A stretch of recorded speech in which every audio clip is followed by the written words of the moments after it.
Brado Entrevista, a gente conversa agora com o pré-candidato a presidente da República pelo Partido Missão, o Renan Santos, que está aqui pela primeira vez no estúdio da Brado. Renan, tudo certo, velho?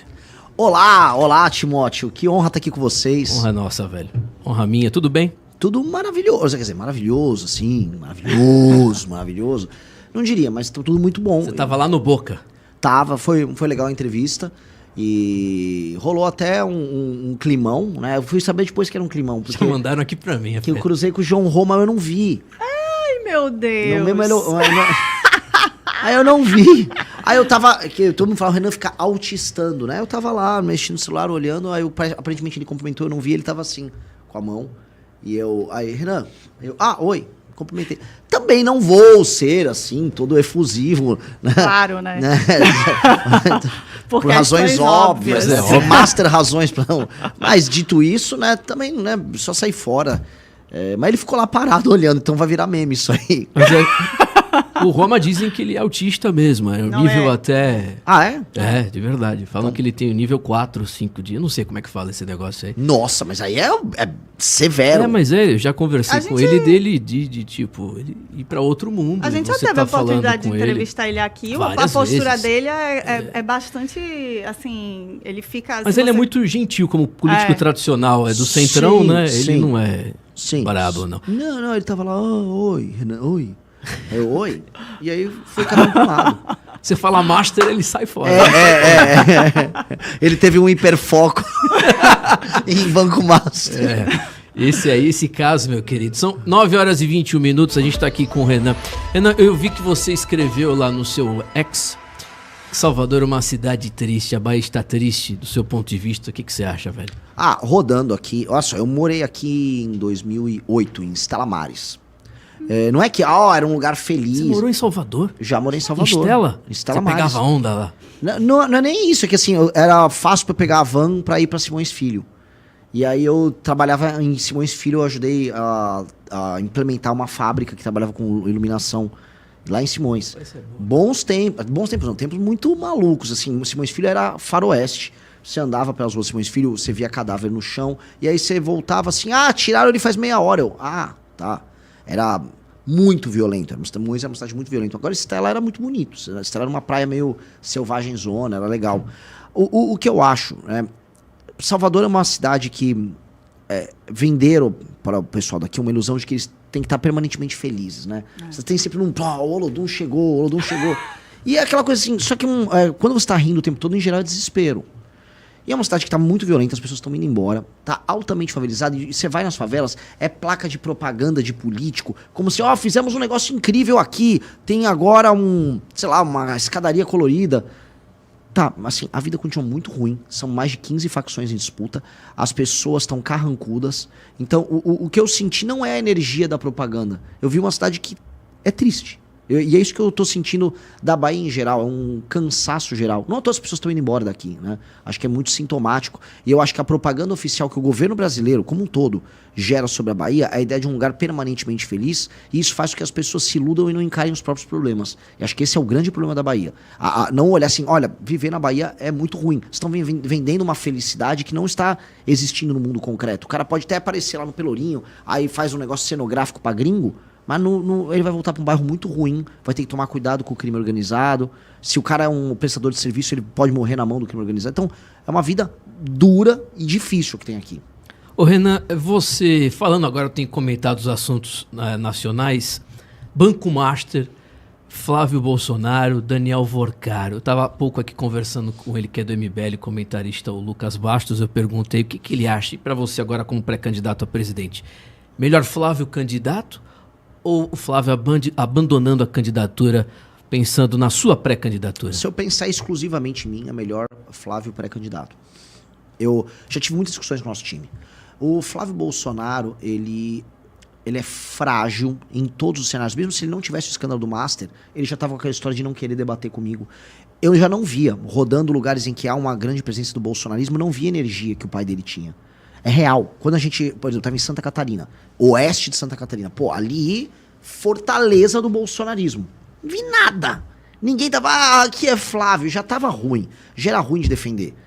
Já não havia, vamos dizer, o ânimos. Aquela história do bolsonarismo no Sul e no Centro-Oeste, eu não vi. Ainda há uma memória do pai. Mas dele, eles mesmos, assim, fica muito difícil deles fazerem uma defesa. Hoje, piorou. Assim, de maneira não é inigualável o que aconteceu. Eu, conversando com pessoas que eram altamente bolsonaristas ali da região, radialistas que eu visitei, não, Renan, não, isso aqui não dá, não dá pra ir com ele, a gente vai ter que escolher um caminho. E aí isso eu falei, bom, se eu for pensar de maneira estritamente estratégica aqui, o que não é necessariamente bom no curtíssimo prazo pro país, mas é bom no longo prazo, é melhor deixar ele sangrando. Porque ele vai perder. Só que tem uma coisa, todo mundo fala, vamos colocar a Michelle. A família que é a Michelle, vocês são analistas, né, agudos do bolsonarismo. Okay. Carlos, Eduardo e Flávio, não vai Michelle? Não. Então quem eles vão colocar? O Rogério Marinho, como algumas pessoas ventilaram?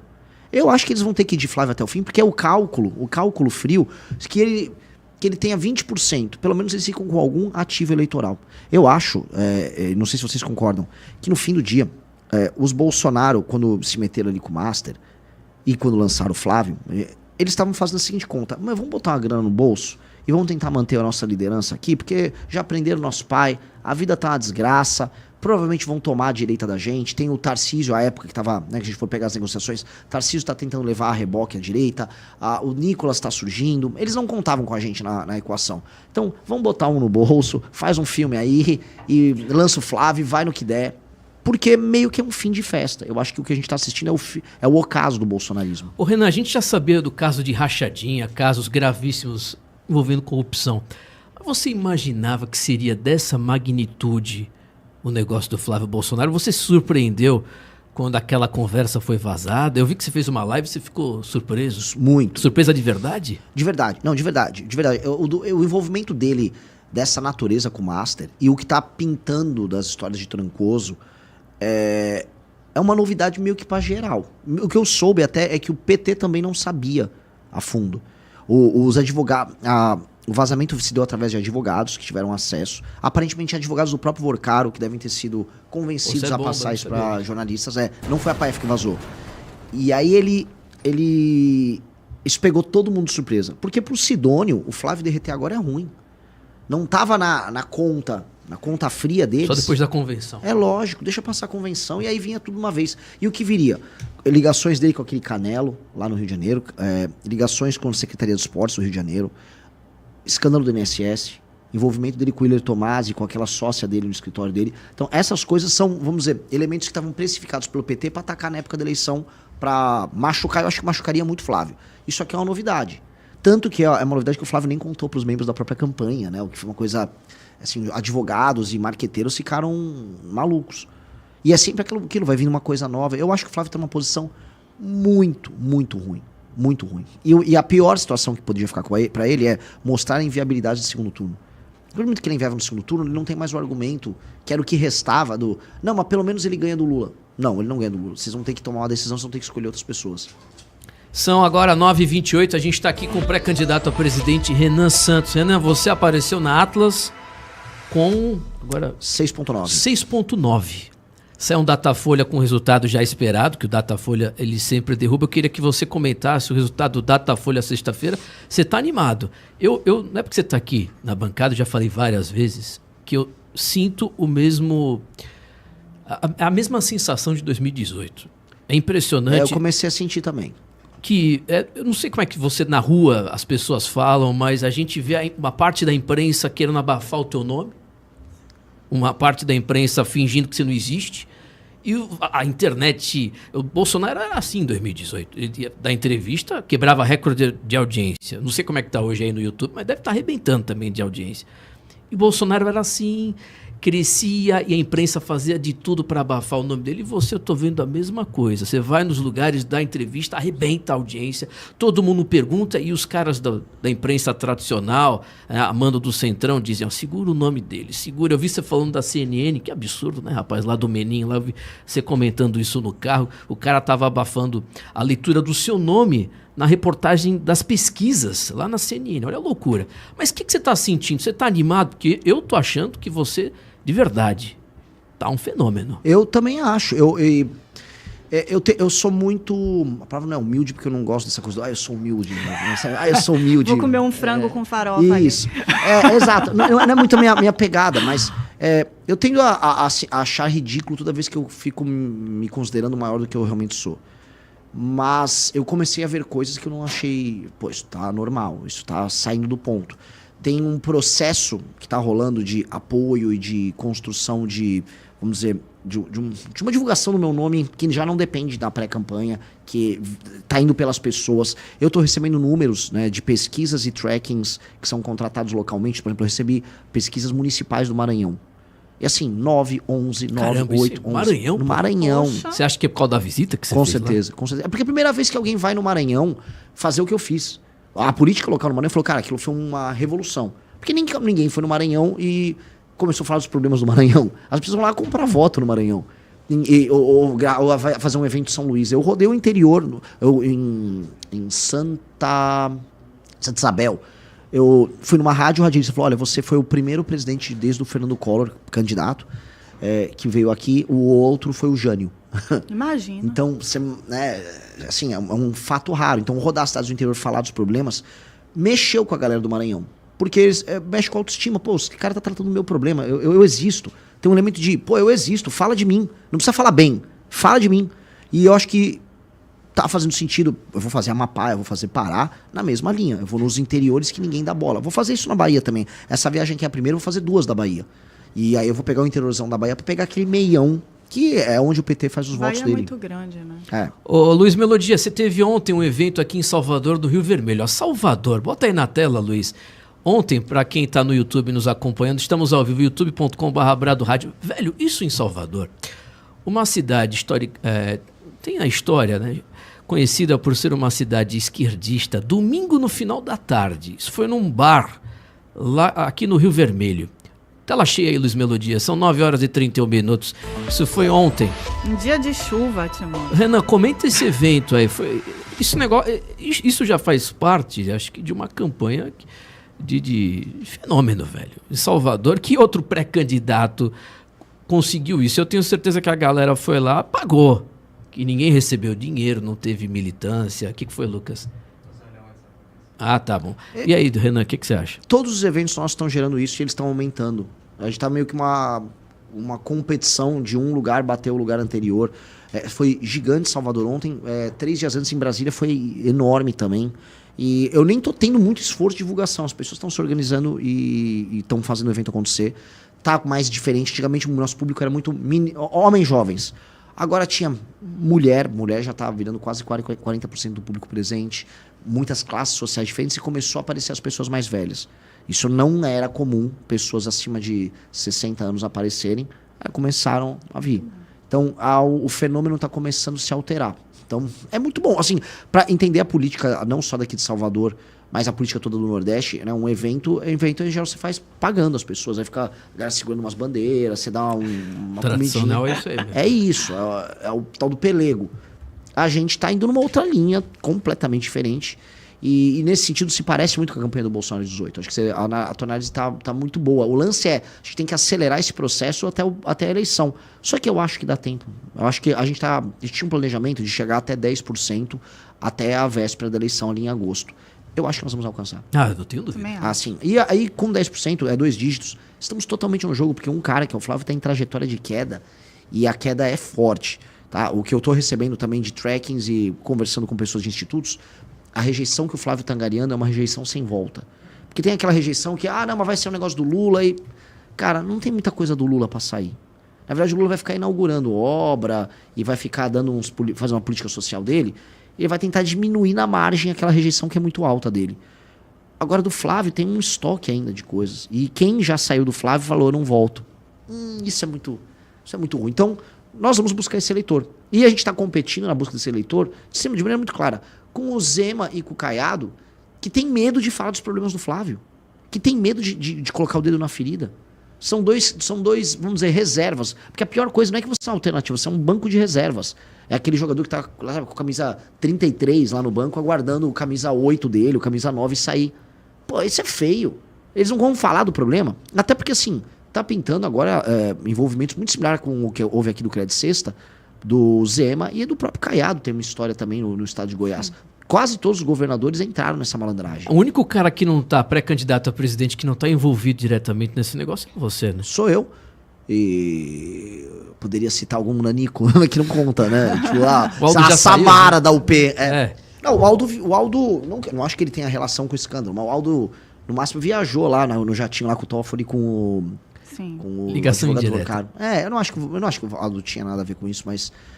o Aldo, pô, é o único cara que topa aí nas sabatinas que eu vou. Eu tive uma sabatina no Canal Livre, lá na Band. Aí, beleza, era pro Zema aí, não foi. Aí tinha uma agora, que era no Esfera, eu, Caiado, Zema e Aldo. O Caiado e o Zema não foram, foi eu e o Aldo. Eles não foram, é medo? Eu não sei, cara, o Zema nunca vai. E o Caiado disse que deu um problema num avião, uma coisa assim, num helicóptero. E você vai participar dos debates da televisão? Já te chamaram? Vou. A gente já teve reunião com todas as emissoras. Houve a conversa do Flávio, da campanha do Flávio, para tentar me tirar, mas as emissoras foram muito, muito rígidas ali. O que eu vi de uma emissora foi, não, se precisar, fica a cadeirinha do Flávio com o nome dele vazia. Então. Porque, assim, as emissoras... Há o tal do sonho da terceira via, né? Assim, as emissoras, elas estavam muitas já tinham ido pro campo petista e durante o governo Bolsonaro, algumas estavam bolsonarizadas, sendo bem sincero. Agora, há da parte do jornalismo, a ideia de, alguém podia não ser nem um Flávio, nem um Lula, né? A gente precisava do tal da terceira via. A terceira via no Brasil é assim, você falou terceira via, você imagina que é uma pessoa muito chata que aparece. É um negócio morto. Lá vem a Simone Tebet falar de democracia. Pelo amor de Deus. Não aguento mais. É sempre isso. Olha, a gente tem que ser muito ponderado. E não é. A gente tem que ser muito radical no enfrentamento aos problemas do Brasil, que eles são bizarros. E a resposta...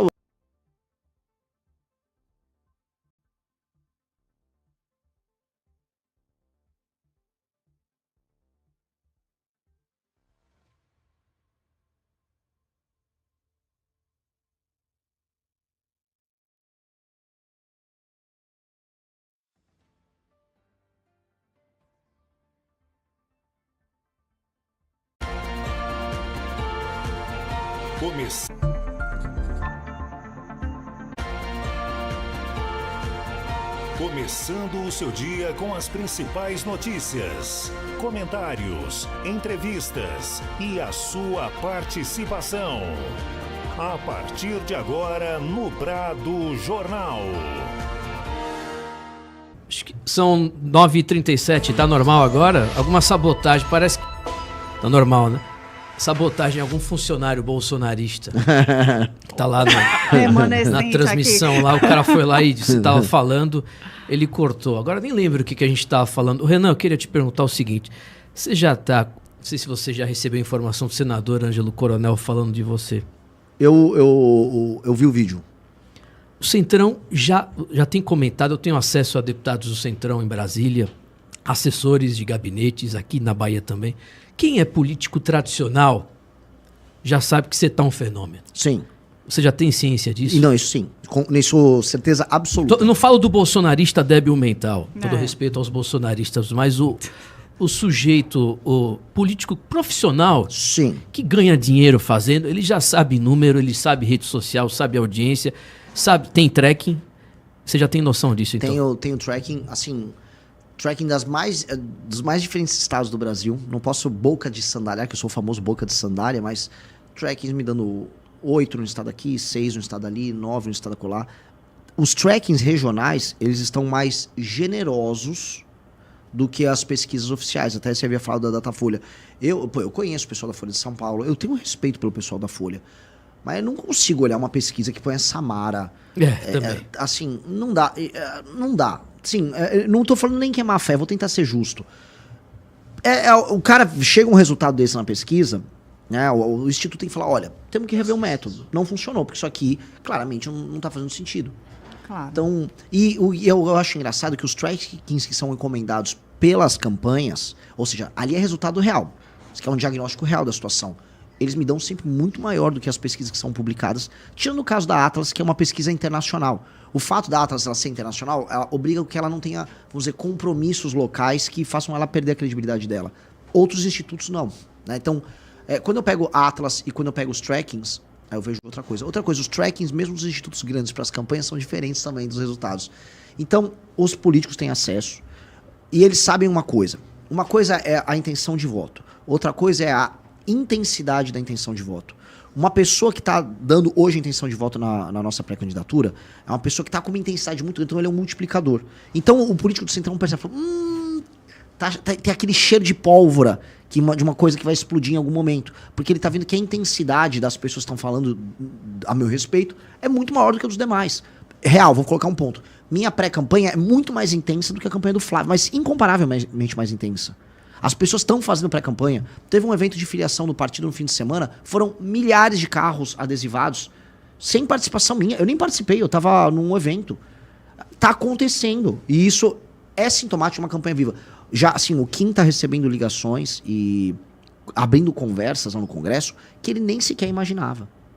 Nem sequer imaginava. Ele falou, Renan... Com pessoas que nunca ligaram pra ele. Nunca. E não ligariam numa situação... Normal. E de regiões das mais, assim... Tem um deputado do Espírito Santo e outro de Alagoas que quer conversar com o Renan. E... o pessoal lá do Paraná te mandou mensagem que...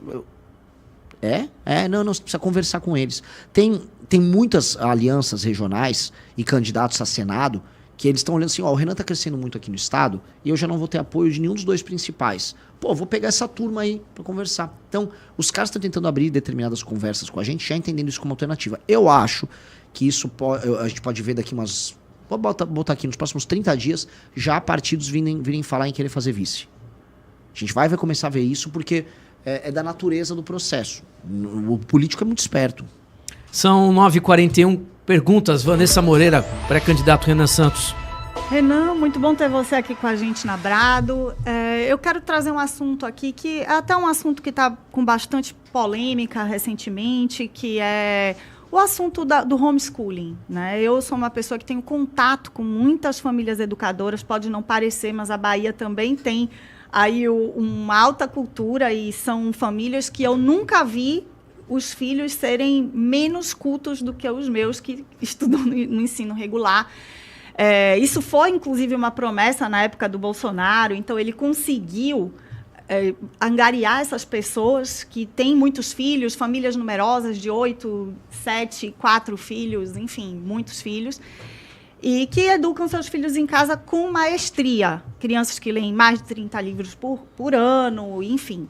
Eu queria saber se existe algum plano de governo seu, você já pensou na regularização dessa situação? A gente está vendo muita gente sendo perseguida de maneira selvagem até pelo sistema judiciário, e eu queria saber qual que é o seu olhar para esse público. Eu até tive um vídeo recente sobre isso, sobre aquele caso de...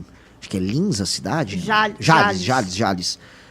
Um caso bizarro. Horrível aquilo. E eu fui ter acesso com o pessoal lá da cidade sobre o juiz, né? O juiz era um ativista de causa LGBT, bem daqueles exagerados na época da faculdade.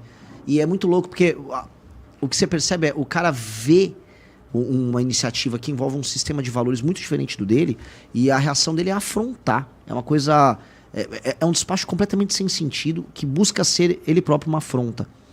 E eu nunca entendia por que isso afrontava tanto eles, por que isso incomodava tanto.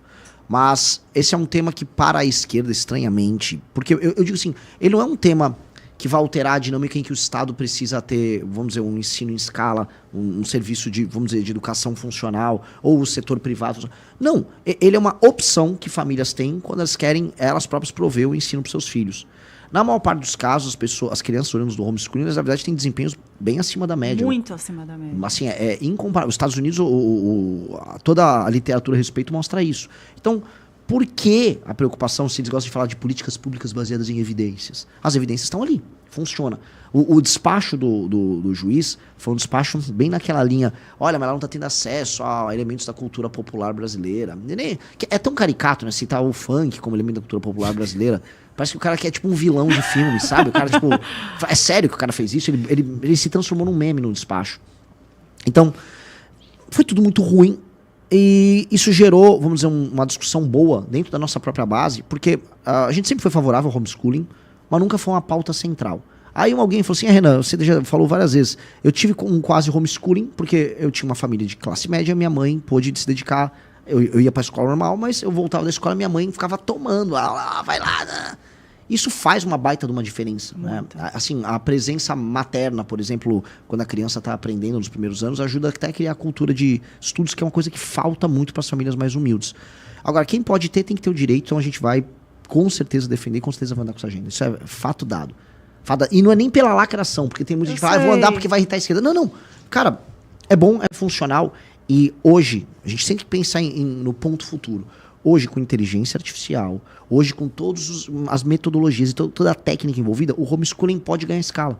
Claro. Que é uma coisa que a gente não imaginava. A família poder cuidar. Aí já falaram, mas a criança não vai socializar. Ela tem outros meios de socializar. E a pergunta é, hoje numa escola pública, a socialização, ela está se dando em termos positivos para a criança?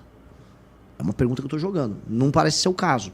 Mas, definitivamente, você consegue ter socialização e você consegue ter um ensino. A gente não tem problema com isso. Isso tem um quê, inclusive, Renan, de perseguição religiosa, porque a maioria das famílias homeschooling, elas optam por essa educação mais centrada. Não são só famílias ricas, muita gente acha que quem faz homeschooling é rico, não, são famílias muitas vezes humildes que fazem essa opção, e de maneira muito boa, inclusive para impedir a socialização com funk, com uma série de depravações que ocorrem, né, por aí. Ainda na seara do sistema escolar, eu queria te perguntar o seguinte, a gente tem, por evidência, por isso que o homeschooling vem crescendo, essa questão toda do que acontece nas escolas. Aqui na Bahia é terrível o sistema escolar como um todo. A gente tem muita militância, muita sexualização precoce de crianças dentro das escolas.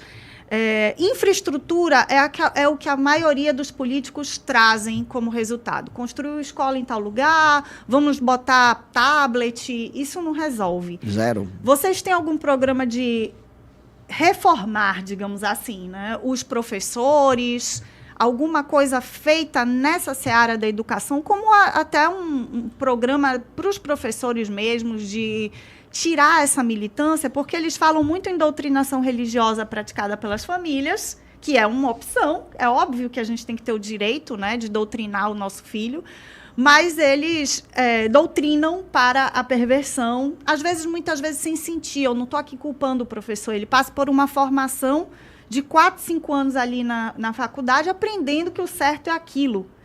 E existe algum programa nesse aspecto para os professores, para um olhar, né, de reformar esses professores?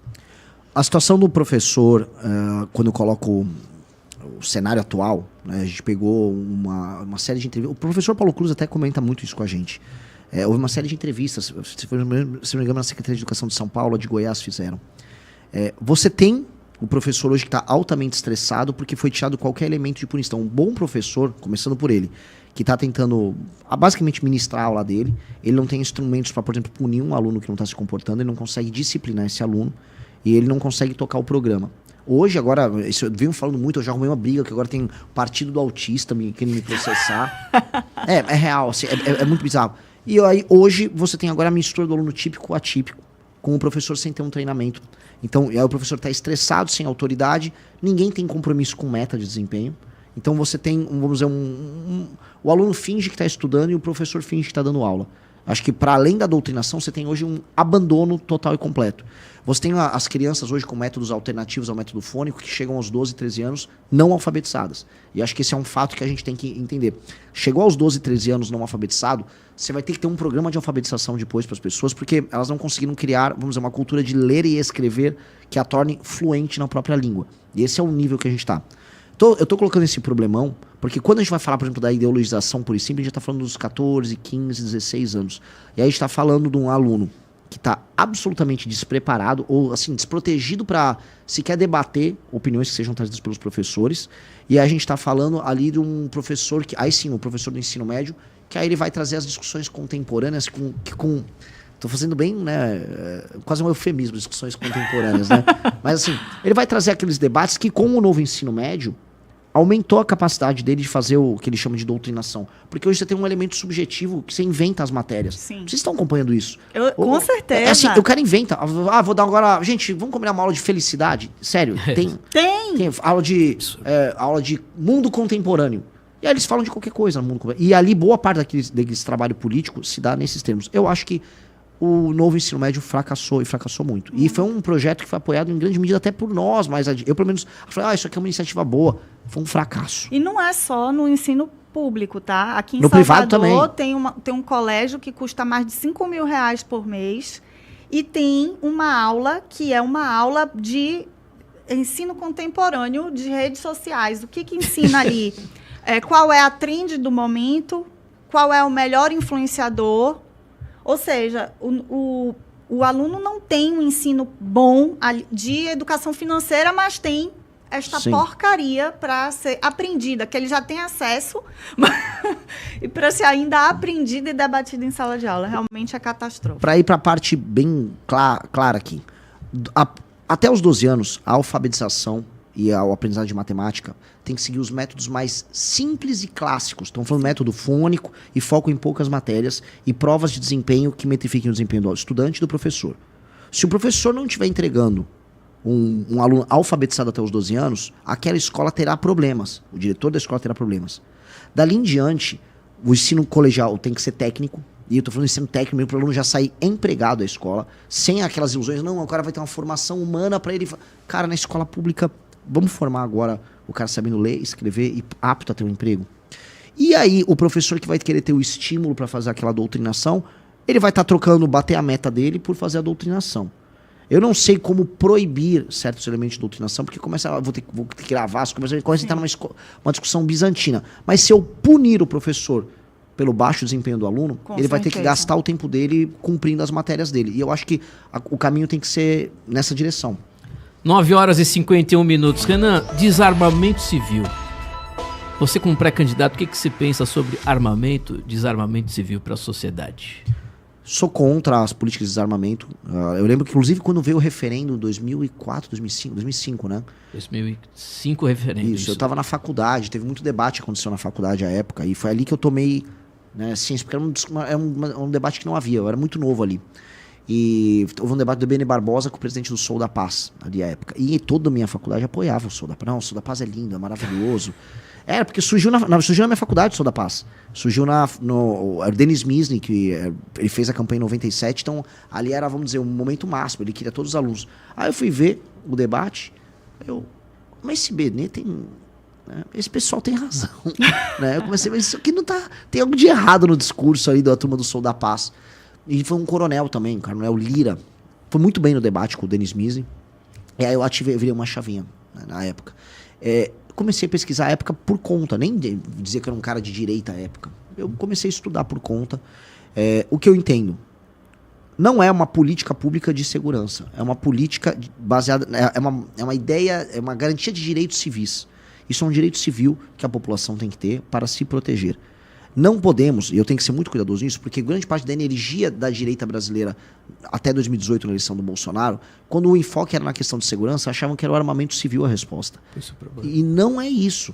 As pessoas criaram uma dimensão na discussão em que, entendi, basta agora eu armar a população, que a população vai matar o bagulho. Não tem nada a ver uma coisa com a outra. E infelizmente a gente foi parar nessas discussões a ponto do próprio governo Bolsonaro não ter chegado ao poder com um projeto de enfrentamento ao crime. Aumento de leis que criam um direito de exceção para os membros das facções. Tudo isso que a gente está discutindo hoje não foi discutido à época, porque a discussão era armamento civil. Tanto que a primeira coisa que o Bolsonaro fez, o primeiro decreto, foi o decreto das armas ali dele, que nunca virou um PL. Ficou só no decreto. O meu já está na língua. Não, vamos aumentar ainda mais as penas e botar alguns lugares em estado de defesa. Por quê? Destruir o crime, e ainda mais destruir o crime organizado, é uma política pública. Isso é diferente de uma garantia de direito. Garantia de direito e política pública não são a mesma coisa. Eu trato o armamento civil como direito. E nós temos que fazer isso através de PL. Eu posso agora, eu ganhei a eleição, derrubo o decreto do Lula. Na hora. Mas não adianta nada, porque se eu não me reeleger, não eleger o Kim, cai tudo. Então eu tenho que botar um PL no Congresso para passar. Sim. E tem que meter o PL lá no Congresso para passar uma legislação razoável e reinstituir às pessoas o direito a algo básico. E eu não creio que será problemático passar isso no Congresso Nacional. Não acho que é um problema. O que não houve, assim, para ser bem sincero, foi vontade política do presidente Bolsonaro, porque ele entendia que era legal manter todo aquele movimento ligada à vontade dele, do tipo, se eu perder, vocês vão perder o decreto. Exatamente, é isso mesmo. É isso. É isso, mas era bem, era tipo, tem que ficar vinculado a ele, de maneira personalíssima. Eu acho isso muito ruim. Você acha que passaria isso? Eu acho. Eu nunca vi grande... Aliás, toda a matéria penal que passou ultimamente no governo Lula mostra que centrão e direita, juntos, com às vezes participação do voto do PT. O projeto do Kim passou no Senado com o voto do PT também. Denotam que, assim, a classe política percebeu que não dá pra ficar votando em agenda pró-bandido. E a gente tá falando de um projeto que é maioria simples, não é PEC. Sabe, se obter maioria simples, usando uma bancada mais à direita e parte do centrão, não me parece ser tão dramático. Tanto que, assim, no governo do Bolsonaro não era dramático passar isso. Pô, me dá até raiva, desculpa. Você falando isso, é o tempo que a gente perdeu, né? Com certeza. É lamentável. É lamentável, porque, assim, nem era uma... Porque, assim, você sabe... Assim, um presidente entrou, todo mundo sabia que essa era parte da agenda fundamental do Bolsonaro. Fundamental dele. Então, Arminha, né? Então, assim, algumas coisas o Congresso vai ter que dar de lambuja. Uma delas era essa. Aí ele deu um decreto e não falou mais do assunto. Não, e fora que, assim, ele acabou com o mercado, porque os clubes de tiro e tudo não são para treinar você para matar pessoas na rua. Eles são um esporte, é um esporte muito agradável, inclusive, né? Então, acabou. Se você conversar hoje com o pessoal de clube de tiro, eles estão destruídos, o mercado está destruído no Brasil. Fora a insegurança. Isso. Porque, assim, vai com o governo, aí sai com outro, aí volta com outro. Uma insegurança terrível. Renan, preciso falar da Bahia. Situação aqui da Bahia. Algum outro... só tem dois praticamente. Tem Jerônimo e Assemineto. Neto já te procurou para buscar apoio? Algum nome da oposição aqui? A gente teve uma saída do partido dele, União Brasil, meio traumática. Porque eles não queriam liberar ninguém. E essa é a real. O Neto, para ser sincero, quando o Kim foi pré-candidato a prefeito de São Paulo e ele tinha um apoio garantido com o Neto, eu mesmo tive reunião com o Neto, foi, aí eles se acordaram ali no partido e ele também foi um dos que nunca mais atendeu o Kim à época. E eu achei aquilo não só primário da parte dele, porque tava arrumando briga com um grupo político à toa, sem precisar, ele só podia falar, puta, tô tentando, o Rueda não vai deixar, não vai rolar. Sabe? Não, ele... Depois a gente foi entender, assim, as relações foram construídas em São Paulo, inclusive por ele. Ele só fingiu que não existia. Depois, quando a gente foi conversar para fazer a saída dos vereadores eleitos do União Brasil, é um dos que também queria nem saber, nem quis abrir conversa. Então, é uma pessoa difícil. Então, já me falaram, o Neto é meio mimado e ele é difícil de trabalhar. Me parece ser um sujeito mimado e difícil de trabalhar. Não acho que a estratégia dele eleitoral seja boa e não acho que ele esteja num status muito bom para essas eleições. Todo mundo tá comentando o Ribbentrop-Molotov do Banco Master, né? Ele e o Jacques Wagner combinando que ninguém vai falar do escândalo. Eu acho isso lamentável, eu acho isso muito complicado. E eu acho que aqui na Bahia há espaço para algo novo. Não, o evento ontem, da última vez que eu vim, vou dar um exemplo, a gente fez um evento aqui em 2024, 2025. Havia uma energia no sentido de, vamos convergir para tirar o PT da Bahia com a ACM, não sei o quê. Eu não senti isso ontem. O pessoal xingou a ACM no evento. Acho que há um momento na Bahia, acho que de cansaço institucional tão grande, que isso atingiu eles ali também. Então a Missão vai continuar com palanque neutro aqui? Vai apoiar algum pré-candidato? O ideal é a gente arrumar uma pré-candidatura. Todas as minhas viagens eu arrumo uma pré-candidatura. Todas as minhas viagens, assim, me ajudem aqui, quem está nos ouvindo, a arrumar uma pré-candidatura de alguém que já esteja afiliado, que eu gostaria de lançar. Sabe por quê? De modo, no fim do dia, todos os lugares que eu lancei pré-candidato, eles começaram a aparecer nas pesquisas com 1, 2, 3, 4%. E alguns lugares, eu peguei o André Luiz, o Maranhão, o André nem tinha rede social direito. Só de aparecer na cartela missão, o cara já vai para 2 na pesquisa. Então isso começa a pautar o debate, ele começa a ter acesso à imprensa, e aí a gente começa a pautar até os demais candidatos. Vai que uma pré-candidatura nossa aqui na Bahia, se der tempo, começa a obrigar o próprio Neto a adotar uma postura de enfrentamento ao PT. Eles querem fazer com o PT uma coisa que não existe com o PT, que é como se fosse uma espécie de saída acordada. Do tipo, vamos jogar aqui com luvas de pelica, e aí se eu ganhar, clássica, eu faço uma transição. Não existe isso. Não existe isso com eles. Você vai ter que ir pra cima do PT, e isso tem consequências, você vai apanhar de volta. Mas parece que eles querem brigar sem briga. Não existe. A vida é uma coisa muito cruel, cara. Ainda mais com um elemento, assim, o PT é um grupo de sobreviventes. São homens que vieram de baixo, que começaram a ganhar grana, chegaram em posições de poder, eles não vão largar. Você vai ter que tirar deles. Não existe como tirar no acordo. Você vai ter que tirar da mão deles. É feio dizer isso, mas não tem outra maneira. E para senador? Vocês vão lançar nomes ou vão apoiar? Isso eu vou ter reunião hoje à noite com a molecada, pra gente definir detalhes de chapa e tal. Você tem noção, Renan, que você hoje... No momento agora, a janela do momento, você é maior que o MBL, é muito maior. Você deu um boom, cara. E eu não tinha noção, não conhecia você, velho. Que eu achava... Eu vi o Renan. Aliás, já falei mal de você pra caramba aqui no microfone da Brás. É que eu era uma figura divisiva e exótica. Mas é impressionante. Eu tive uma entrevista sua. Cara, você tem uma cabeça boa, velho. De liderança. Você sabe que você tá maior que o MBL hoje. Como é que você vai ter que voltar? Como é que você vê isso? Eu falo muito assim que eu não sou um CPF, eu sou um CNPJ. Eu abdiquei da minha individualidade, eu abdiquei de vida pessoal, de tudo, pelo grupo, pela causa. E não, sabe, tem tudo aqueles tipo, o homem massa, o homem que se torna, a política se torna o centro da vida dele. Eu não vejo dessa maneira, eu me vejo como uma pessoa que tem... Eu sou um sacerdote da causa que eu trabalho, isso demanda um sacrifício muito grande. O grupo que eu trabalho não é um grupo que tem uma visão escatológica de fim de mundo, sabe? Tipo, não, nós vamos salvar. Não. Eu tenho uma ambição de tornar o Brasil um país sério, muito sério. E eu acho que isso é suficientemente bom para permitir que eu construa de maneira clara um projeto sólido. E eu acredito muito nas pessoas, então eu sempre me dediquei ao grupo, sempre coloquei o grupo à frente. Eu acho que foi isso, construir o partido, a missão, as pessoas começaram a entender, nossa, o Renan pareceu uma boa liderança, né? O cara conseguiu... Porque foi vamos dizer, cada um tem sua grande vitória. O Kim, no Congresso Nacional, com as aprovações dele, e o trabalho que ele teve no impeachment, de ter sido o rosto do nosso impeachment, ficou muito claro, essa aqui foi a grande vitória do Kim. A vitória pessoal. As minhas vitórias pessoais nunca apareceram muito, porque eram coisas mais de bastidor. Agora, com o partido, acho que as pessoas falaram, não, o Renan se provou no campo de batalha, acho que esse é o ponto. Aí o próprio MBL como um todo, não, o Renan tem que ser o pré-candidato. Aí eu falei, beleza, serei. A única coisa que eu falei pra galera, vou fazer do meu jeito. E o meu jeito é basicamente o que vocês estão acompanhando. Eu sou brutalmente sincero, não tem nenhuma meia palavra. Eu prefiro fazer isso porque eu não sei, não só porque eu acho ruim mentir, mas eu não sei mentir, eu sou muito ruim. Então eu prefiro ser brutalmente sincero e criar um tipo de vínculo com as pessoas baseada nisso, até no meu lado meio esquisito. E eu acho que vem funcionando. E é por isso que ficou muito grande, porque tá sendo uma construção... muito original, é muito esquisito o que a gente tá fazendo. Não sei se vocês estão sentindo isso. Sim. É diferente. Pô, eu tô de fora, tô acompanhando.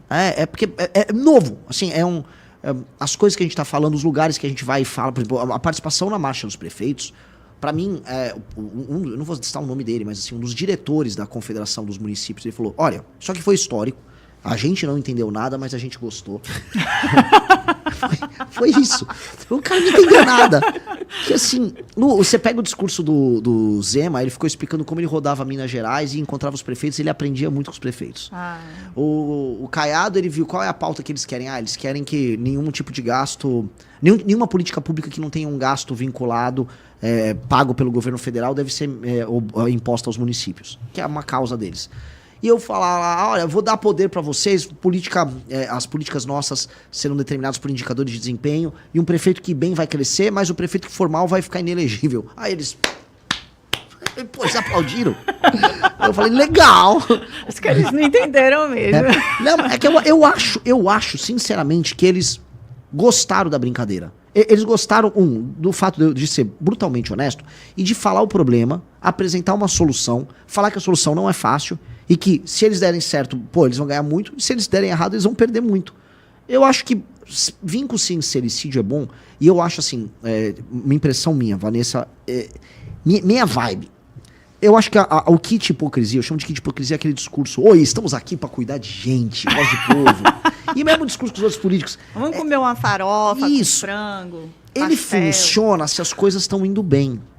Se as coisas estão indo bem, todo mundo veste o kit de hipocrisia e fica fingindo, que aí... Mas não é o momento pra isso. Não é o momento, porque quando a casa quebra, não dá pra eu ficar, eu gosto de gente, cara, eu não tô conseguindo comer. Não, eu gosto de gente, cara, não tem a farofa. Eu chegar pro prefeito, o prefeito tá quebrado, ele tá vendo que vai dar ruim, e olha, eu tô aqui porque nós vamos construir juntos. Cara, eu não quero construir nada, eu tô quebrado. Então ele quer ouvir alguma coisa concreta. E eu acho que agora é um momento de ruptura de modelo que coisas concretas têm que ser trazidas. E esse acho que é o ponto diferencial total da nossa pré-candidatura. O Brasil está num momento de ruptura. Eu acho, e isso aí é a análise que a gente vai fazer nas nossas lives, o Pacto de 88 está rompido. Acabou. Deu errado o Pacto de 88. Em todos os sentidos. Social, econômico, político, estrutural, federativo. Deu errado. Se deu errado, a gente tem que propor uma solução que seja muito dura para isso. E aí essa solução tá ressoando com todo mundo. E por que é exótica? Pô, por que eu tô falando tudo que eu tô falando de prefeito e a gente tá crescendo entre os prefeitos? Não tem sentido. Por que a gente tá falando tudo que tá falando e aí caras do Centrão, mesmo sendo do Centrão, atacando o Centrão, falando, não, precisa conversar com ele. Por que tô falando, aí eu cresço no Nordeste, no eleitor do Lula, e cresço no Sul, com o eleitor do Flávio? É porque talvez a gente esteja falando do problema. Acho que a gente tá, assim, falando do problema e apontando soluções pro problema de maneira muito enfática. Não sei se estou falando muito aqui na resposta. Não, tá ótimo. Tá. Porque eu fui no Esfera, o evento lá da... Pô, era a elite brasileira que tava lá. Minha participação foi muito direta. Muito direto o que eu ia fazer em termos de... A gente só tinha 15 minutos. Tava a Daniela Lima de um lado, o Aldo do outro e eu no Eito. E aí, assim, quando eu vi um contador, igual tem um contador aqui é o horário, né? Mas ali era um contador, era um timer. Aí eu virei pra Daniela Lima e falei, eu tenho 15 minutos aqui com o Aldo e você? Ela só falou, pô, mas não é nada de tempo. Isso é um painel? Eu falei, eu vou ter que voar. Então eu falei, tá. Judiciário, eu olhei pro Barroso tá ali, tá. E eu falei, vamos fazer o que precisa ser feito. Eu falei, qual a reação que vai dar? Não sei, não vou tentar agradar. Mas estavam ali alguns dos maiores banqueiros e empresários do Brasil. Eu saí de lá, todos eles. Esse cara é bom? Não, esse cara tá falando que precisa ser feito. Então, desse cara no topo, ao topo da pirâmide social brasileira, até eu ir pra uma cidade no interior do Maranhão e falar a mesma coisa, e a galera, faz sentido? Você entende? Tem algo conforto, aí, né? Tem algo estruturante que junta o dono do banco ao morador de uma cidade disfuncional no Maranhão. Se a gente está conseguindo ressoar nessas duas coisas, é porque a análise estava certa. São agora 10 horas e 6 minutos e só uma adição. Impressionante a quantidade de pessoas de terceira idade que estão gostando de você. Ah, é? Me conte. Muita gente que eu conheço, burburinho, as tradicionais tias do Zap, estão gostando. É só ouvir você falando e tal. Você é uma figura carismática. Ô, Vanessa Moreira, faço a pergunta e vou passar para o ouvinte e a gente vai encerrar daqui a pouco. Vamos lá. Tá certo. Eu quero perguntar um negócio para você, Renan, sobre criptomoedas, Bitcoin. É algo que muita gente não entende ainda e os usuários de criptomoeda, quem compra Bitcoin, acaba se colocando num lugar muito clandestino, digamos assim, né? O Bukele já adota o Bitcoin como moeda de pagamento lá e eu acho que é o terror de todo o governo porque não tem muito controle, certo? Não dá para você empregar imposto, renda ali e é realmente meio complicado para um governante levantar essa bandeira. O Bukele levantou, né? A gente consegue hoje pagar contas com criptomoedas, enfim. Tudo é possível fazer com criptomoedas, mas existe essa vontade dos governos de perseguir, inclusive a gente vê aí a iniciativa, a tentativa do governo Lula de fazer um controle disso. Qual que é a sua postura, se você já pensou nisso, você conhece, né, primeiro, porque eu sei que é algo muito fechado, mas qual que é a sua posição em relação à defesa aí do Bitcoin, que é a criptomoeda mais famosa, mas do mercado de criptomoedas em geral? Eu adoro esse assunto. Eu quero ser o pré-candidato da comunidade da criptomoeda no Brasil. Eu já sou o único pré-candidato que está falando que o Brasil terá reserva de Bitcoin. Oh, que sensacional. Nós teremos reserva de Bitcoin. Atenção aí, Bitcoiners. Ô, Matheus, ô, Luiz Melodia e Eduardo, faz o corte disso aí agora, por favor. Então, desculpa. Teremos, porque ter a reserva implica dizer o seguinte, eu estou criando uma reserva de valor para além do dólar, para além da política inflacionária americana, acreditando que isso será entendido pela comunidade internacional como uma reserva de valor no longo prazo. Isso é muito importante. El Salvador fez, o próprio Trump está falando agora, e nós temos que ter. Primeiro ponto, isso. Só que isso é pouco perto do que precisa ser feito. Eu entendo o Bitcoin da seguinte maneira. O Estado, se eu falar, não, eu vou ter uma política Bitcoin friendly ou crypto friendly, e aí eu vou... Você vai o quê? Você vai querer taxar? Eu acho que a gente consegue uma coisa muito melhor do que taxar. Porque as pessoas entendem os cripto como uma reserva de valor que não é capturável pelo Estado. E essa é a beleza dele. Porque tem zilhões de chineses com isso. Porque eles estão gerando a reserva de valor deles e eles não querem ficar na mão do Estado totalitário ali. Então o chinês, ele tem... Por isso tem tantas corretoras que são chinesas. A Binance, eu acho que é chinesa.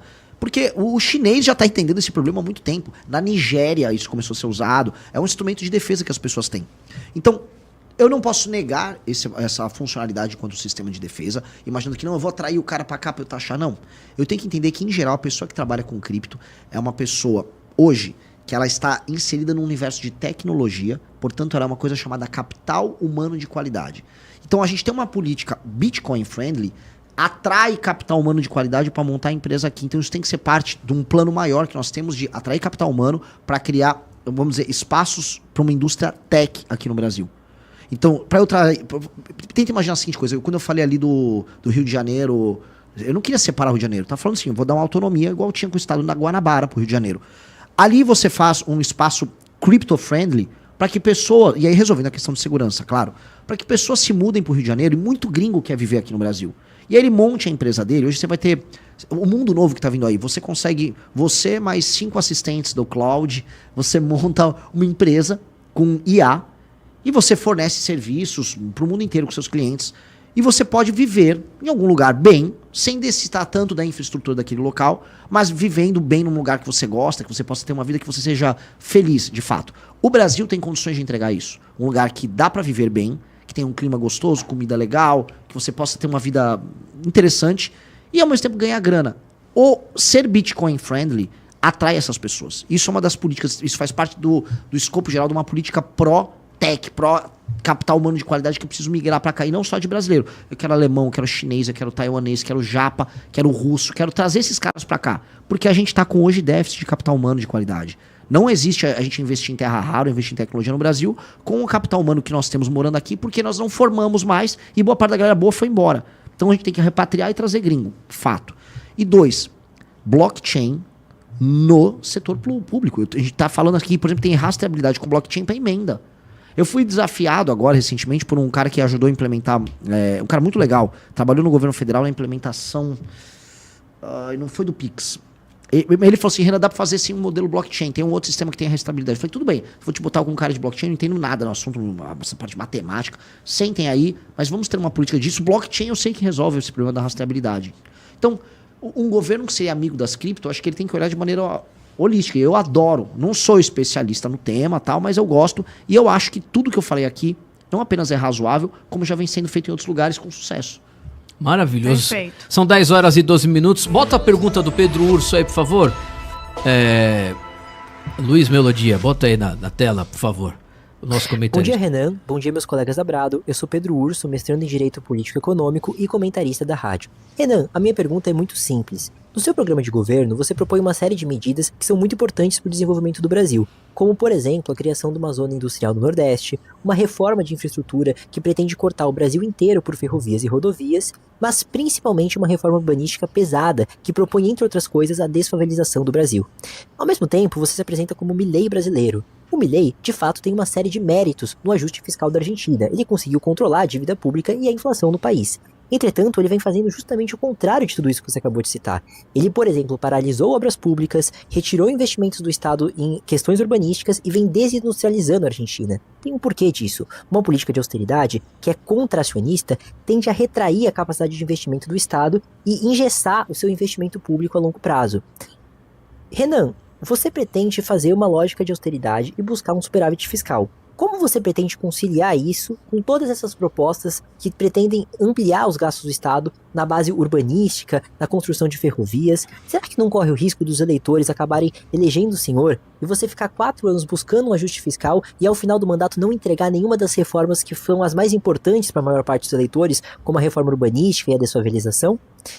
Enfim, essa é a minha dúvida, espero ajudar para o florescer do debate, e se você estiver no segundo turno, se o povo assim quiser, pretendo fazer uma nova pergunta, então, até lá. Ótima pergunta, e dá pra fazer no segundo turno, porque eu vou voltar aqui no Brado, tá? Pode fazer outras, não tem... É uma pergunta muito boa, porque é uma pergunta que pauta boa parte do debate econômico brasileiro, a ideia de austeridade não rimar com investimento. E, na verdade, para mim, a política de austeridade não é apenas uma questão moral, porque boa parte dos gastos são imorais que a gente tem por parte do Estado brasileiro, mas ela está vinculada à ideia de investimento. A gente pode pegar, por exemplo, a formação bruta de capital fixo. Não, é isso. Que é a formação de capital de infraestrutura, construção de coisas, estradas, rodovias, habitação. O Brasil, da crise do petróleo dos anos 70 em diante, começou a diminuir a sua produção de capital bruto, né? Capital fixo. Vai caindo e vem a Constituição de 88, que ela aumenta muito os gastos, porque ela aumenta a custeio, porque ela garante muitos dinheiros, muitos direitos, e gasta muitos dinheiros, vamos botar assim. Ela engessa a capacidade do Estado de investir. O Estado vai diminuindo o investimento. Por isso que a favelização, ela fica muito clara nos anos 90. A gente não consegue criar nenhuma resposta para isso. Por isso que a nossa infraestrutura de estrada, portos, ferrovias, ela vai morrendo dos anos 90 em diante. E ela vem morrendo até hoje. Então, eu só vou resolver a questão de investimento, diminuindo os gastos do Estado, aí diminuindo a relação dívida-PIB, e aí com base nisso, os juros caem. Os juros caem, não só o capital brasileiro se direciona para o investimento, mas o próprio Estado pode participar de políticas de investimento. Só que de nada adianta eu ter políticas de investimento com marcos regulatórios inseguros, para acontecer o que agora acontece com a VLT aqui. Você tem uma obra de 1 bi, vira uma obra de 5 bi, que vai virar uma obra de 6 bi, e a coisa vai aumentando. São Paulo está lá inaugurando agora uma obra da Copa do Mundo. Não dá. Então, você tem que ter... O problema do Brasil é sobrar dinheiro para investimento, ter marcos regulatórios claros, e aí o Estado, por isso que eu acho que é muito importante não ficar preso no discurso meramente liberal. Aí o Estado tem que entrar ajudando a imaginar um Brasil possível. O que é o Brasil possível? É um absurdo uma cidade ter favela. A gente naturalizou a ideia de favela, eu falo muito disso. Eu, como política de Estado, tenho que acabar com favela. País sério não tem favela. A China nem sequer deixou se favelizar com a urbanização dela, porque ela se preocupava com isso. A primeira coisa que o Lee Kuan Yew fez em em Singapura é: eu não posso ter favela. Ele destruiu as favelas. Ele fez criar os bairros. Tanto que o Maluf copiou o projeto de urbanização de São Paulo, chamava Projeto Singapura com o Maluf, porque ele imitava o que o Lee Kuan Yew fez em Singapura. Então, esse entendimento é um entendimento civilizacional. A ideia também de investimentos em infraestrutura de rodovia, estradas, isso também é muito óbvio e foi muito ajudado agora pelo marco do licenciamento ambiental que passou, graças a Deus. O licenciamento ambiental, somado, vamos dizer, a um seguro anticorrupção e regras muito claras para a entrega de obras, somado a uma agenda fiscalista, vai permitir que a gente tenha esses gastos. O que eu não vou fazer é o seguinte: é criar aumento de gastos de custeio. Eu vou fazer gastos de investimento. Um gasto de investimento, ele se paga. Como? Através de aumento de PIB. O PIB, se eu tenho energia mais barata e disponível, se eu tenho mais estrada, se eu tenho mais ferrovia, o que eu tenho? Eu tenho, na prática, um aumento da produtividade brasileira, e aí o setor privado vai gerar mais PIB com crescimento, e eu tenho mais arrecadação, e a conta se paga. Só custeio não dá. Então, eu entendo a situação do Milei. A situação do Milei ele está pegando um país velho, triste, é uma economia que está deprimida até psicologicamente. O Brasil não, porque o Brasil ele é um país cheio de potencialidades que estão travadas por conta de políticas econômicas estúpidas. Se a gente destrava, a coisa começa a andar. A Argentina, Milei destrava, tem que começar tudo zero. A Argentina era um país altamente industrializado até os anos 50, 60. Eles perderam tudo. Tudo. A Argentina não tem mais nada. Eles conseguiram fazer política de terra arrasada. Você tem serviços em Buenos Aires e agro. Você não tem mais nada na Argentina. A Argentina virou um não país em termos econômicos. O Brasil não. Se eu destravo, começa a andar. Você tem um agro que está pedindo, sabe aquele jogador que está pedindo bola? Me dá bola, eu quero crescer. A gente não deixa. Então, se a gente faz esse destravamento, a resposta, a meu ver, vai estar nesses termos, e aí eu vou conseguir entregar o que ele está desafiando ali na pergunta. Entregar o que a gente imaginou fazer com o Brasil. Perfeito, são 10 horas e 18 minutos. Solta o áudio do povo aí, Luiz Melodia. Alguns ouvintes aí da rádio, vamos lá. Matheus, cadê? O povo, vamos ao 7131800434, que o Riso tá dizendo que precisa almoçar. Pode ir até 1h da tarde. Bom dia, Timóteo, bom dia, Vanessa. E bom dia, nosso presidente aí, Renan Santos. Olha aí, os apoiadores. Bota o Renan na tela. Eu sei que tem várias perguntas e, na verdade, refletindo aqui sobre tal debate que o pessoal está jogando muito aí nas entrevistas, sobre a escala 6x1. Minha sugestão, aí você disse se é boa ou não, que o pessoal fala tanto, não, porque tem que ser escala 5x2, não sei o que, tudo bem.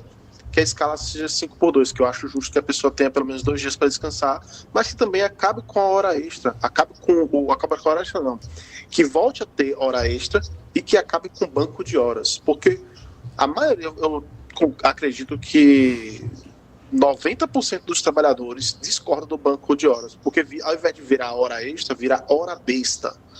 Então, o que você acha aí dessa Valeu, meu querido. Um abraço. A todos e vamos pra frente. Agora, gente, vamos acelerar na... Não, segura aí, calma. Segura, deixa ele responder essa aí, se você solta as outras. Tá, vou tentar ser rápido também na resposta. Essa é uma discussão que podia estar rolando em, sei lá, 1965. É uma discussão velha.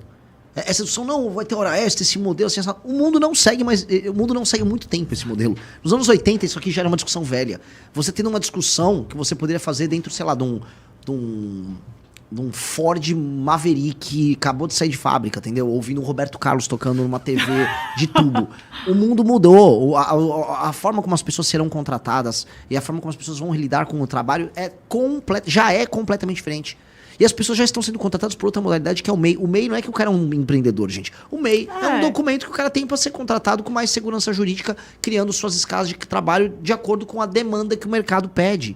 Isso já está acontecendo. Ninguém está sendo escravizado, ninguém que é MEI está sendo escravizado. Vendendo a sua própria força de trabalho, é tratando o homem como homem, e não como um agente do Estado, né? Um filhozinho do Estado. Exato. Nossa, você falou um bom ponto.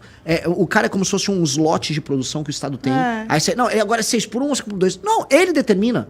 Claro. Ele tem que determinar de maneira autônoma. Isso é velho, né? Discussão velha. Até porque isso já acontece. A gente vê pessoas, por exemplo, que trabalham em uma empresa pela manhã e à noite fazem turno noturno em outra empresa.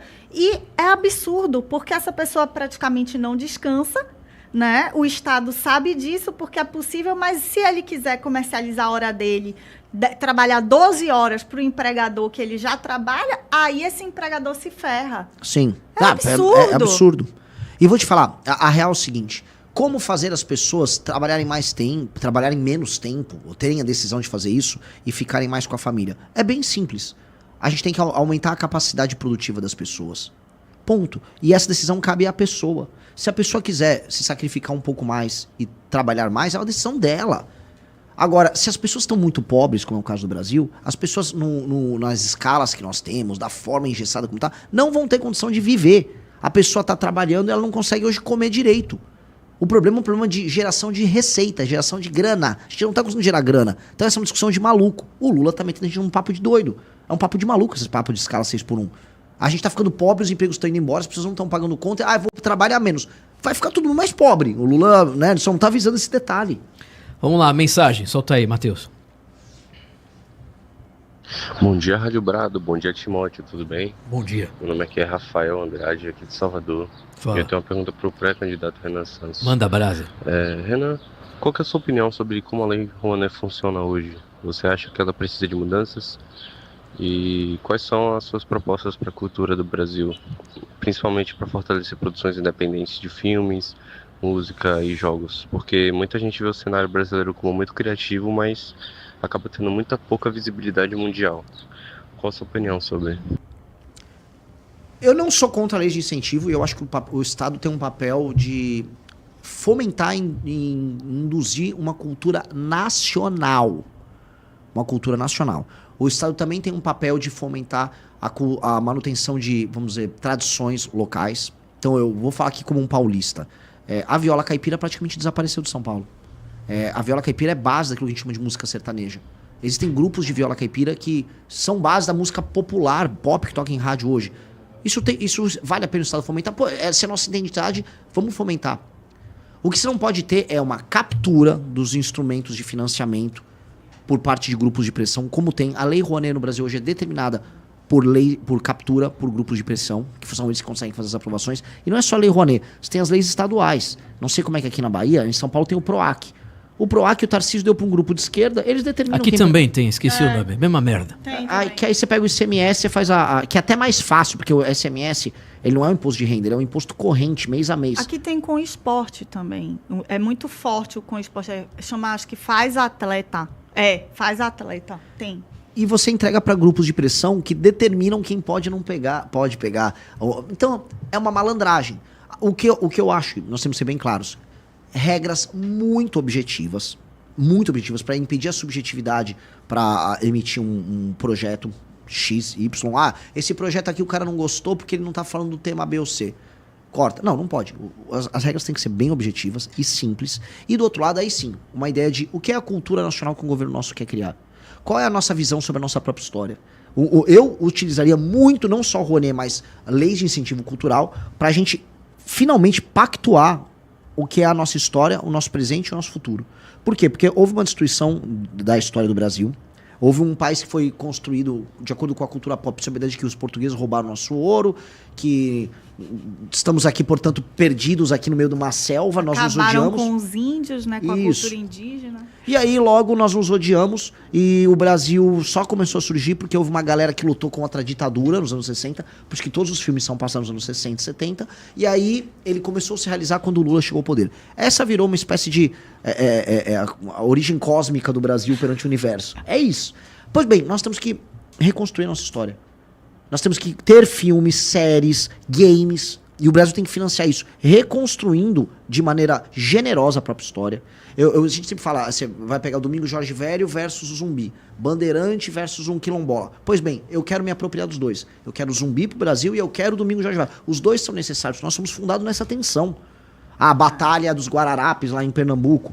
Por que não tem um game sobre a Batalha dos Guararapes? Aquelas coisas mais incríveis, exército de índio, exército de escravo, todo mundo junto. A história é sensacional. Como é que a gente não tem game, não tem um filme? Então nós temos que reconstruir o nosso passado. As leis de incentivo têm que focar nisso. Para não ficar com essa subjetividade maluca que permite que a nossa história seja não recontada de maneira crítica. Ela só é destruída e vilipendiada. E aí a gente vive num país em que todo mundo se considera um cachorro caramelo, né, um cara perdido no mundo, porque ele simplesmente não sabe o que ele é. Então, a leis de incentivo num primeiro governo nosso teriam muito apelo conosco na linha de reconstrução da identidade brasileira. São 10h26, vamos lá, mais uma mensagem. Só mais duas, viu, gente? Bom dia, Timóteo, tudo bem? Eu gostaria de saber a opinião de Renan Santos sobre o Andrei Castro, né? Ele fazia parte do MBL, hoje ele não faz mais parte, e a militância pede muito a volta dele. Poxa, beleza. Ele é um dos principais nomes que faz denúncias contra o Banco Master aqui na Bahia, né? E eu acho as opiniões dele bem coerentes com a do movimento. Valeu, meu querido. Então, assim, eu queria saber do Renan, o que ele acha aí do... Eu gosto do Andrei. Eu fico... Sei lá, eu falo, o Renan é um ditador no MBL e tal. O Andrei e o grupo local, eles têm as questões deles. Eu não vou interferir nessas questões deles. Por mim, tava todo mundo junto. Eu gosto das pessoas nossas. Eu não entro muito nisso. Eu prefiro não interferir nisso, por mais que eu acho que essas pessoas podiam somar. Eu acho que a galera, como um todo, na questão Sandro, houve uma briga interna aqui. Sabe, podiam ter resolvido entre si melhor. Mas, né, não vou interferir, infelizmente. Você já deu uma volta no carro, como é que é o carro aquático? Carro-barco. Pelo amor de Deus. Vou levar o Renan pra dar uma volta no carro-barco. Vamos lá, mensagem de voz. Bom dia a todos da Brado. Não, já foi isso aí, já foi. Vanessa. Você já foi, a voz já. Tem mais, cadê? Solta aí. Bom dia, meu presidente. Aqui quem fala é Felipe Brandão. Eu sou daqui de Salvador. E a minha pergunta é em relação ao capital humano de qualidade, tá? Eu sou editor de vídeos e eu trabalho para o exterior, de forma remota, ganhando em dólar. E aí eu queria saber qual é a sua opinião em relação a este tipo de trabalho. Você vê o copo meio cheio ou meio vazio? Você vê de forma positiva, no sentido de que é interessante a gente prestar esse serviço para fora e aí o pagamento do trabalho ser trazido para o Brasil e fazendo assim então a economia, né, circular, vamos dizer assim, ou você vê isso de forma negativa, que é o capital humano de qualidade trabalhando para países de fora, ao invés de estar trabalhando aqui para construir as empresas, né, e o mercado aqui dentro do Brasil?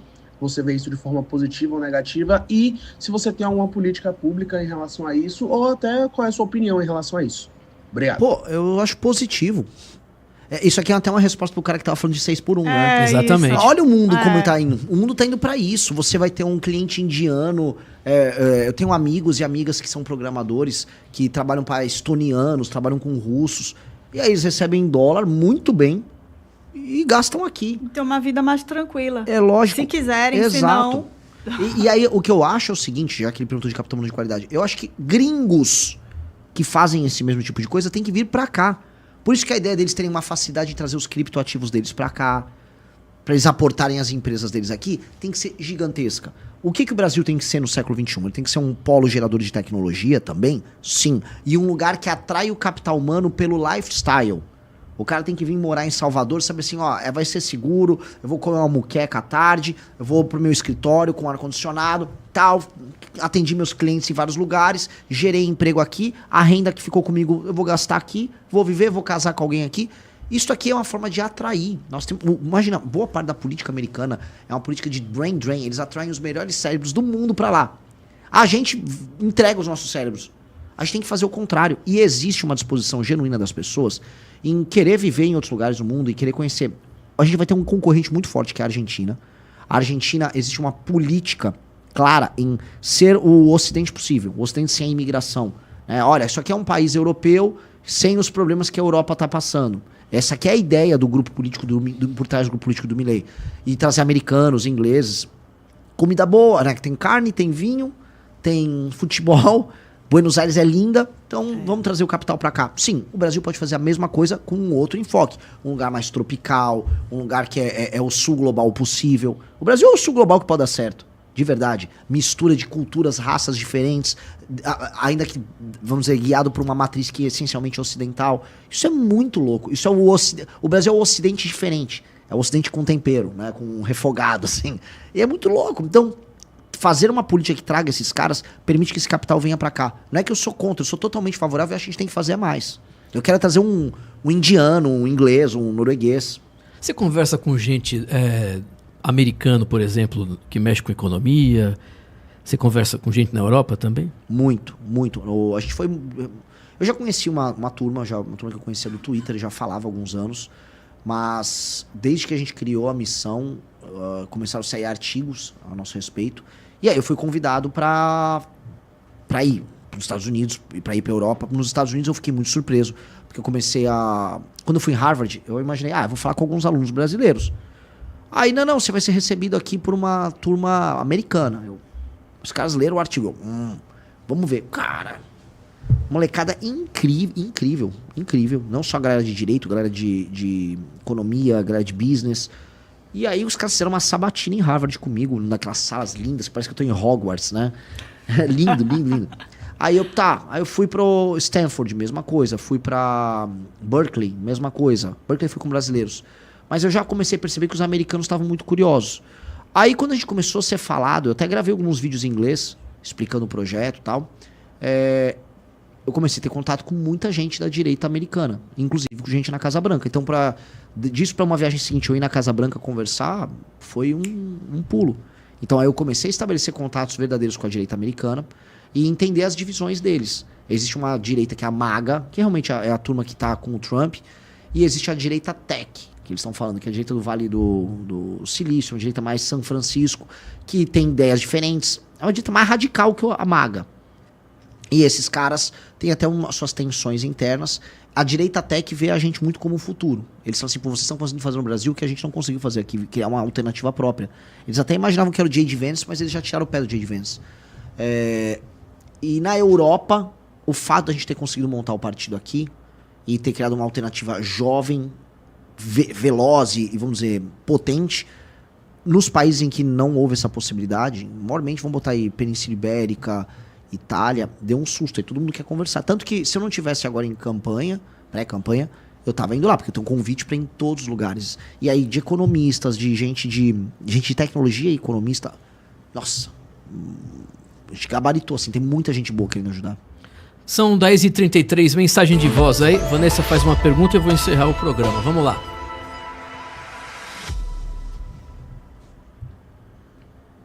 Fala, Renan, tudo bem? Meu nome é Tomás, sou aqui de São Paulo, Vila Mariana.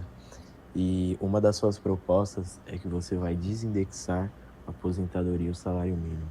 A minha dúvida é como você vai conseguir negociar isso com o Congresso, visto que a grande maioria não é favorável. Eu não acho que o Congresso, não é que ele não é favorável, não tem nem opinião, ele nem sabe o que é desindexar. Só para explicar para as pessoas aqui. O Brasil, dentre as grandes nações do mundo, é a única que corrige benefícios sociais e aposentadoria através do aumento do ganho real do salário mínimo. É a única. Única. Foi inventado isso aqui no Brasil. Nenhum país sério faz. Se eu pegar países de terceiro mundo que estão crescendo, país de primeiro mundo, ninguém faz isso. Eles ajustam qualquer benefício social, como aposentadoria, de acordo com a inflação. Se um presidente quiser dar um ganho real, ele vai e dá eu vou pagar agora tanto, vou dar um ganho real para aposentadoria. Normal. Aqui não. Aqui você tem o que a gente chama de gatilho automático. Então, BPC, aposentadoria, acho que seguro-desemprego, eles são reajustados mediante o aumento do salário mínimo. E o salário mínimo já segue critérios que também, vamos dizer, ele aumenta desproporcionalmente mais através dos gatilhos. Mas tudo bem, pelo menos ele está obedecendo uma lógica produtiva. Ou seja, a produtividade aumentou, ou o PIB aumentou, vamos colocar assim, o salário mínimo aumentou. Isso, todo ganho que você tem econômico com o aumento do salário mínimo, ele se torna um problema a partir do momento que você aumenta os seus gastos do outro lado. Porque você está fazendo que o ganho de produção do trabalhador seja o ganho de quem não está trabalhando. Isso acaba se revertendo em perda de valor da moeda. E é por isso que, mesmo tendo esse gatilho de aumento automático, que é a indexação, mesmo o aposentado sente que está mais pobre. Por quê? Porque no fim do dia, os produtos estão mais caros, os juros estão caros. Então você dá com uma mão, é um clássico brasileiro, você dá com uma mão e tira com a outra. Você dá com uma mão e puxa com a outra. Então, o que eu falo para os aposentados é, olha, ao fazer uma política de desindexação, eu evito o Brasil de quebrar. E você vai continuar recebendo sua aposentadoria. 2, o dinheiro que você vai receber, ele vai valer mais do que o dinheiro que você receberia com esses reajustes. Que é a ideia da pressão não só inflacionária, mas o custo do dinheiro, dos juros altos que nós temos. Isso precisa ser feito. Como eu vou fazer para os congressistas aprovarem? Eu vou convencer logo na transição e eu vou ser persuasivo com todos os instrumentos que o presidente tem à disposição. Com todos. Porque essa aqui, a desindexação, a desvinculação e uma nova previdência, se feitos, Timóteo, está resolvida a questão fiscal no Brasil. Tá resolvido. Para 20, 30 anos. Os juros vai poder cair para caramba. É crescimento econômico que esse deputado vai ver. E eu vou propor para os deputados, já estou avisando publicamente, o seguinte jogo. Se você me corta, igual você vai fazer umas reformas dessas, gasto obrigatório, eu vou aumentar espaço para o famoso gasto discricionário que é investimento. 10% desse gasto que eu abro vira emenda para eles investirem junto comigo. Aí eu dei a cenourinha pro deputado. Ele não precisa gostar de mim. Ele vai entender que se ele ajudar eu a cortar gasto, aumenta o valor para ele investir em emenda. Então pronto. Aí depois eu vou cuidar com ele como vai ser investida a emenda. Que aí entra a lei de responsabilidade gerencial, que vai ser investida nas políticas nos municípios que melhorem de fato a vida das pessoas. Aí ele inaugura o esgoto que vai ser feito. Ele faz o diabo dele para se reeleger. Mas dito isso, ele vai sempre ter que entender que toda vez que tiver uma votação do orçamento, ele tem que cortar gasto obrigatório para aumentar investimento, porque ele tem politicamente algo a ganhar. É o que eu posso fazer no momento. E eu acho que é funcional. É claro, óbvio. Quem tem melhor proposta que essa agora, falando da realidade como pré-candidato? Não tem, pô. Por isso que os caras não querem que você participe dos debates lá com o Flávio Bolsonaro. São 10 horas e 37 minutos. Ô Renan, em São Paulo vocês pretendem fazer quantos deputados federais, o Partido Missão? Assim, se eu tivesse falado, o Renan vai parar ali com 6, 7%, tá?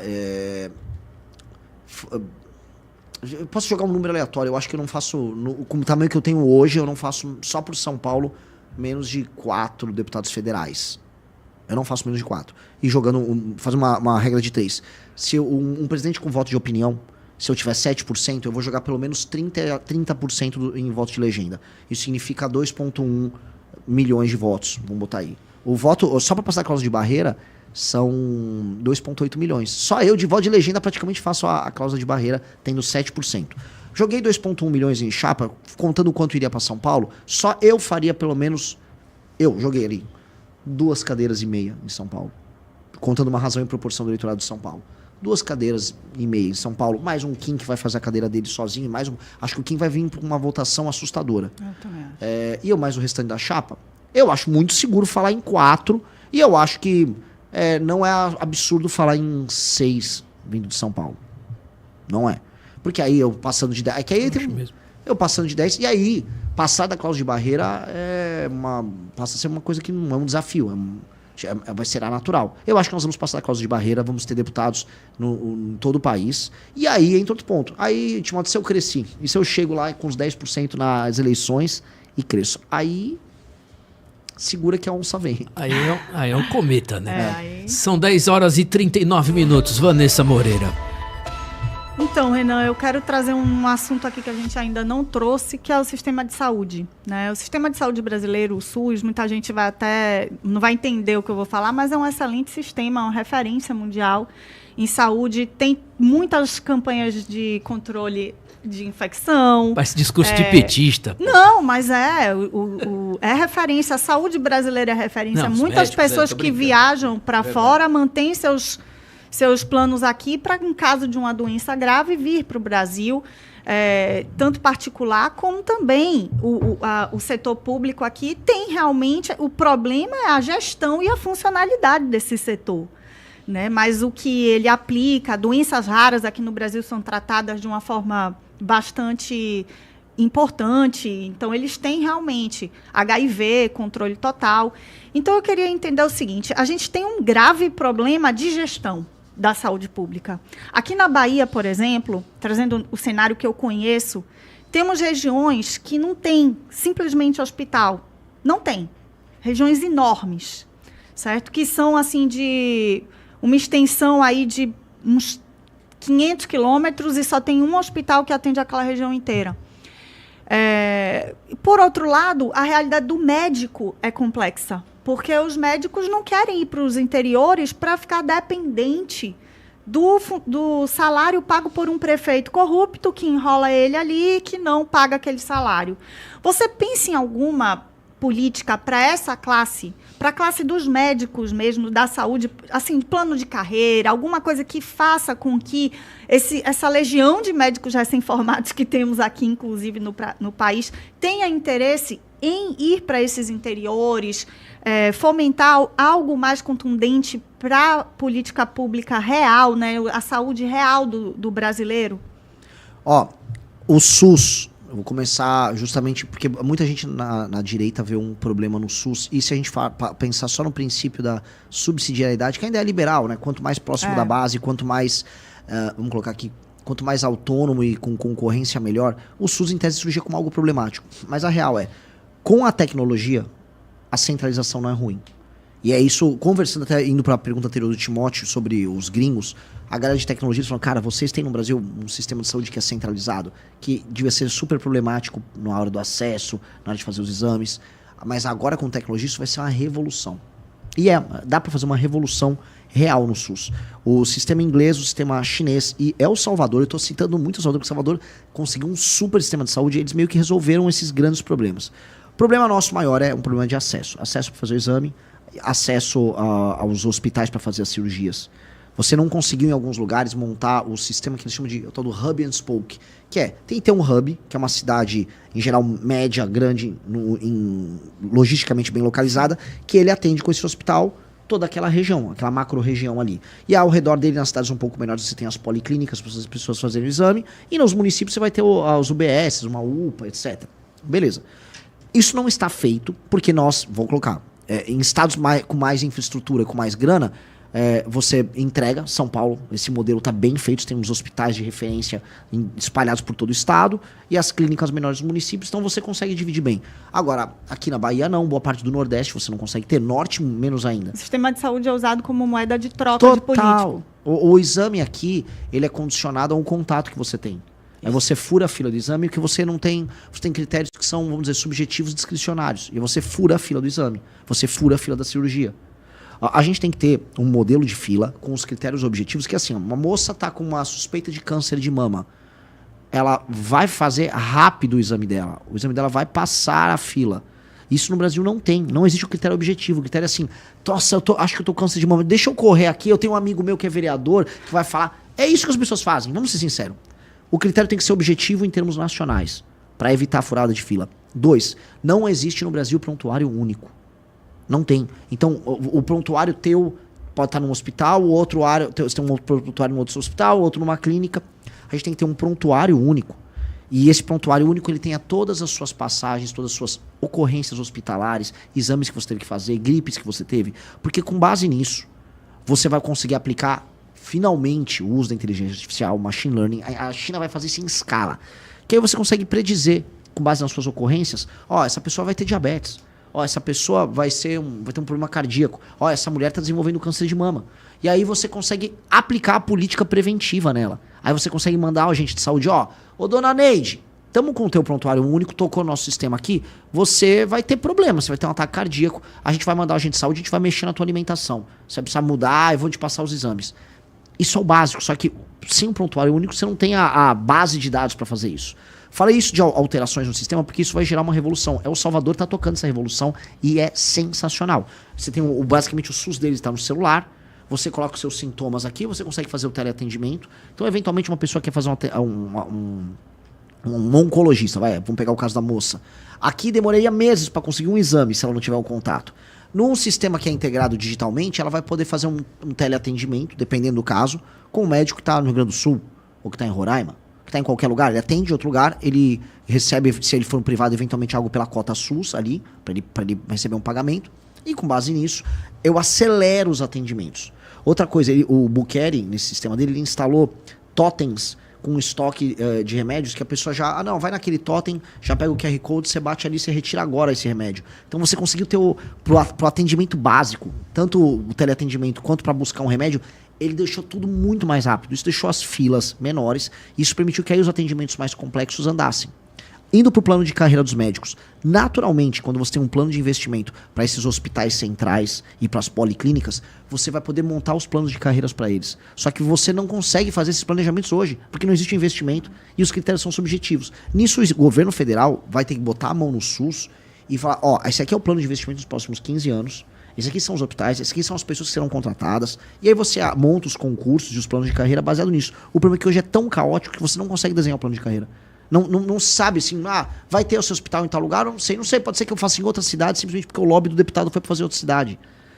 Os critérios não são objetivos. E os médicos, mesmo nas cidades pequenas, eles são contratados pela própria prefeitura. Exato. E isso é muito frágil na relação. Muito. E eu acho que os governos estaduais, especialmente na contratação de médicos mais especializados para os hospitais, aí sim, a gente está falando, vamos dizer, de contratos e planos de carreira de longo prazo que você precisa ter.